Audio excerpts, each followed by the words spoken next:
Well, we almost have a completely blank slate to do a new porch rebuild on. And I picked this up a couple of years ago for $500 on Facebook Marketplace. And it came with these railing posts attached to it. And I was going to put the railings back on it, but I didn't really like the look of the 2x4 railings, so I've left it. Until today, when Muzata reached out to me and said, hey, we got some beautiful railings, railing systems, wire railings, interior railings, you know, would you like to do a video with us and let's collaborate on something? Do you have something you want some railings on? I was like, bing. So I picked out a railing system, took some measurements, sent those into them. They sent me back the proofs of it. We checked it against what we have here, and we need to remove these old wooden posts and put in a couple new boards to cover up where the cutouts were for those. Then we throw some paint on. Then our blank slate can have the new railings installed. I went with the railings with the wire between them. I thought that looks really sleek. Big 2x4 railings with 2x4 braces and all these things. It just kind of like, it makes everything feel smaller. Whereas this makes it feel open. The whole space is gonna change.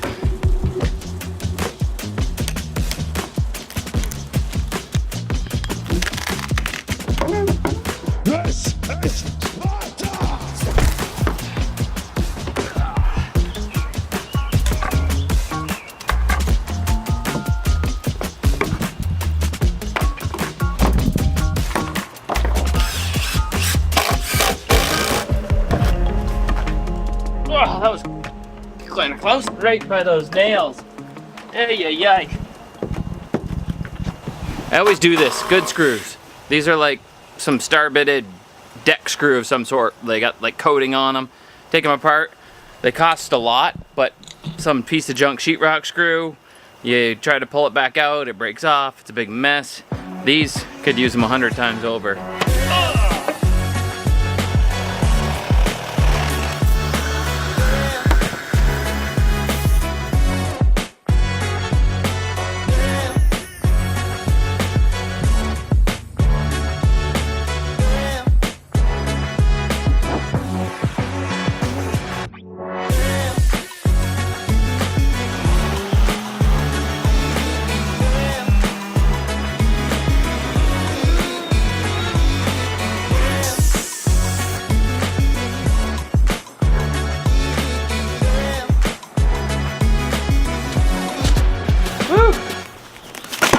Now that we got our paint job done and our deck repaired and leveled up a little bit, and Jonathan did a little lattice for us. Hopefully the propane guys don't say anything.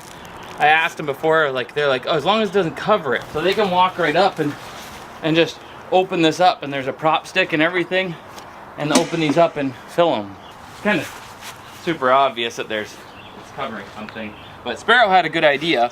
If we plant some peas around it and they grow into it, it'll be a double shade, and we'll have peas to eat at the same time. And it'll look pretty. Now we gotta unpack our new railings and install them. Oh wow, these are really clear. I like this so far. Like, oh yeah, it looks pretty simple. Like the pictures and then the words. Yeah, and the adjustable top post for the railing and red marker. Simple, nice sharp looking black. I don't know how they do that. Anodizing or something like that causes it to turn black like that. Okay, nice little snippers. That would be nice to have those around because I don't have nice wire snippers. And there is a tool of some sort. Must be a crimper for the wires, so when we get it to where it's supposed to be, we can crimp it. Ha! I forgot. There's lighting inside of these. First step, fairly simple. I pre-drilled the holes so I don't blow my deck all apart when I drive these lags in. And then you back off the lags a little bit, drive some wedges in, and tighten it down until it's plumb. First one took a little bit of work with some wedges. One down. How many to go? 6 to go. Yeehaw. The outer lags go straight down into the deck frame. Just be sure not to over tighten them and strip them out. The inner lags will either need to be replaced with bolts that you purchase or put some blocking underneath the deck and drive them down into that so it's secure. This is your foundation. You want to make sure it's good and strong. When you drive these things in sometimes, I find it so much easier to rub them on some wax first. They'll sink in quicker.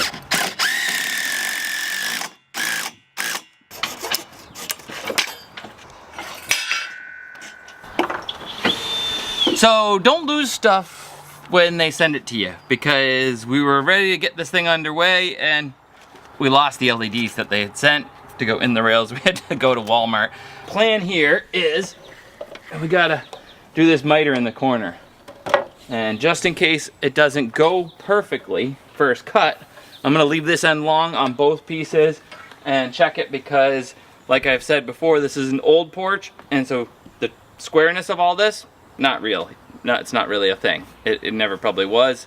And so this miter is gonna have to be kind of custom. Most people would use a proper tool that would measure the difference and then, you know, make it. I'm just gonna cut it at 45 and see if they match up, and if they don't, then I'm gonna custom cut it again until they do fit perfectly. Once we get this 45 cut, we should be good to go. And then we can get to grilling and enjoying the porch, right? These are really, really hot and burning my fingers right now because of the sun. This is probably the biggest tool need for the project is the chop saw. You could do it with a skill saw, but you'd have a hard time getting really tight joints. I have just a general wood cutting saw blade. That's all you're gonna need for the aluminum. The more toothy it is, the finer and easier your cuts are gonna be. So I'm just gonna take it really slow, clamp it on here. And my other biggest recommendation is putting some painter's tape on the fences of the chop saw to protect the railings from getting scratched while you're doing this. I did my best to keep my workspace really clean, but I did get 1 or 2 small scratches in the railing. Not the cleanest of cuts, but it would be much better to have a more toothy saw for aluminum. I would definitely recommend that. We'll see. I think we did pretty good. Clamping it might have been the trick. If you hadn't clamped it for sure, it would have been a lot messier.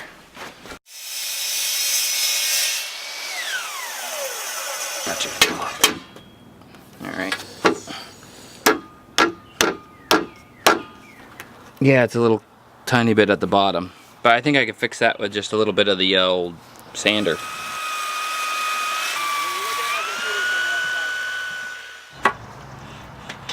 There we go. There.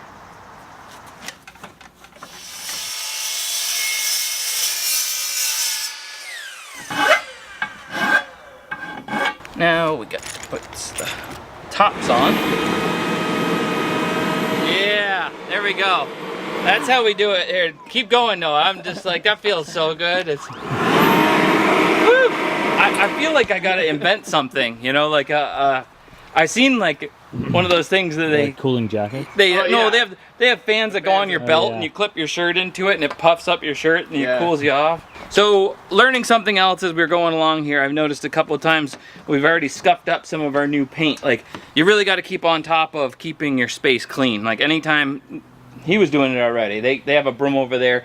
Any little shavings as you're drilling up into the rails, because this is a DIY thing, it doesn't come. It's not like cut perfectly length. You got to cut it. So anytime you're drilling all these parts and pieces, as soon as you do it, clean it up. Don't walk around on it if you don't want your deck all scuffed up. We kind of breezed through some of these later steps without a lot of explanation because there really isn't much need for it. The instructions show what to do. My biggest recommendation during these steps is to have your own high quality cobalt drill bit, because the ones they sent along didn't work so well, and it makes a huge difference in how smooth this process will go for you. Looks good. Let's install it. Ah, oh, it's upside down. That looks pretty good, huh? Yeah. Dude. Oh, yeah. Like, I mean, you'd almost think we knew what we were doing.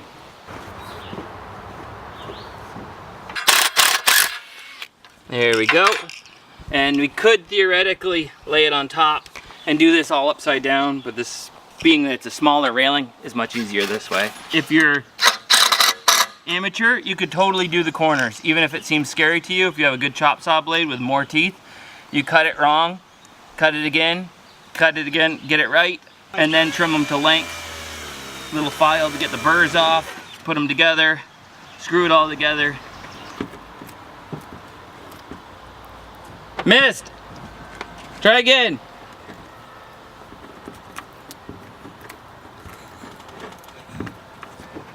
Missed! What am I missing? Nothing, I just messed you up the first couple times on purpose.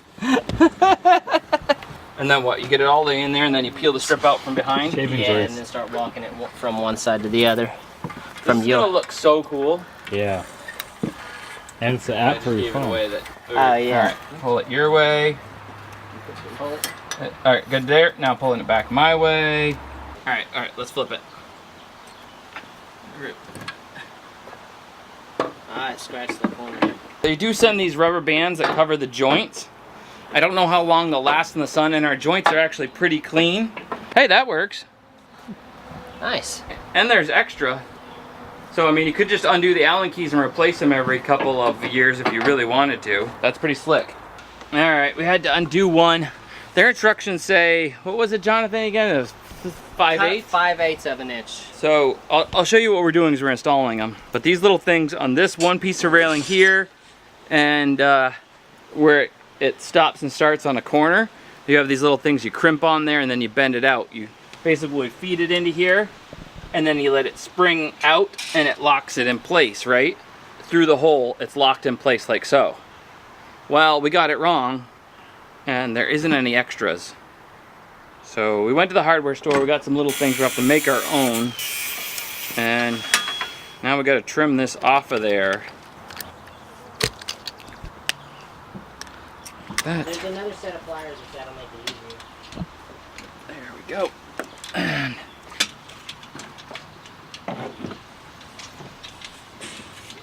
one more to do to fix our screw up here.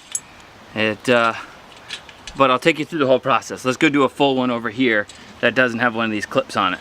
I like to think we're pretty clever guys, and we did find that there was some things that were a little like, took a little bit for us to catch on to, and especially when the instructions said 5/8, and really it should be more like 1.25 inches, definitely 1.25 inches all the way. Every time that we went, you know, and guessed at something lower than that, we did 1 inch, and that's what ended up with this.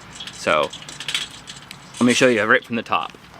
So you got your cable, and this is what we've done with all the other ones so far. Go through the center here, come back to over this way. I'm gonna slip 2 washers on. Washer face, metal face to metal face, the sticky sides out. I'm gonna slip my bolt end onto the end of here. And I have my nut end, which goes in here. The two of these, as they work together, is your tensioner. I put it in the crimper. Now you gotta make sure you get this all the way in to there. Get it in your crimper, and I keep it all the way back towards the threads right there. Get it started. Once it's started, you can put some more pressure on it until you see these teeth meet together. Loosen it up. The less you loosen it up, the better, so you don't have to crank it back down again. You can do it more one-handed.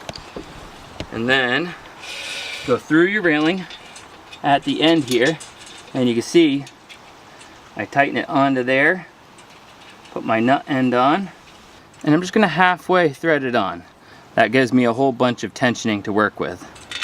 Slip it in, and you can see it sticking out a little bit here by about 1/8 inch. Work your way down. Over here, we take our framing square, and you're gonna find 1.25 inches right there. And I'm just gonna pinch it at 1.25 inches and cut it at 1.25 inches. Got our washers. Put 2 washers on. Slide them on there, facing each other. The stickies are out. The washers are just, as you can see, we haven't done any of them yet. The washers are so when you're done, you peel the sticky back off and it slide it, and it just looks a little cleaner when the washers are in the center of the hole, and it makes it look a little nicer. It's just an aesthetic thing. Tighten your nut on these things here. You can see there's a little filed edge on both sides. So this tool is going to slide down your cable, and it's going to lock in there. And that holds it in still while you tighten it with the Allen key. So from this end, I slide that one in and tighten her up. Then it's just a matter of peeling your stickers and going back through and tweaking them all until they're all just playing the same note, G flat. A slap in the bass, man. What is that? You sound like a leprechaun. Doesn't sound reggae? No. Slap the bass. All right, there it is. As I'm looking at the edit, I'm wondering if we got the instructions wrong and I threw them under the bus by saying 5/8 doesn't work, and maybe we just measured from the other side and we got it right after figuring it out the hard way. So if you follow what we did here with 1 1/4 inches, it works, but it does look like if you were to measure from 5/8 from the other side, it would work just as well. All tensioned up. Now we just gotta pull the little stickers and slide those into place, each one. That's nice. Cuts with a tin snip's real easy. Just peel off your stuff.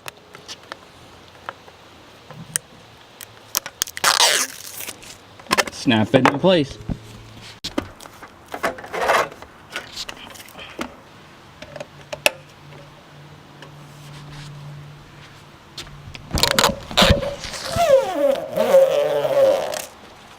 There we go. It is all done. Whew. Get me out of the sun. This Maine boys, we are not good with the sun. It's done. It's done. There it is in all of its glory. Beautiful new railing.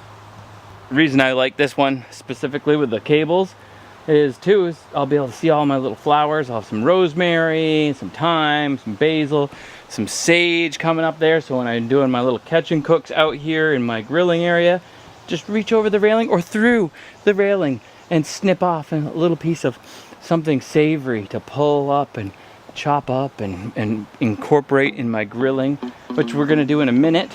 Let's go to the evening when we can see the lights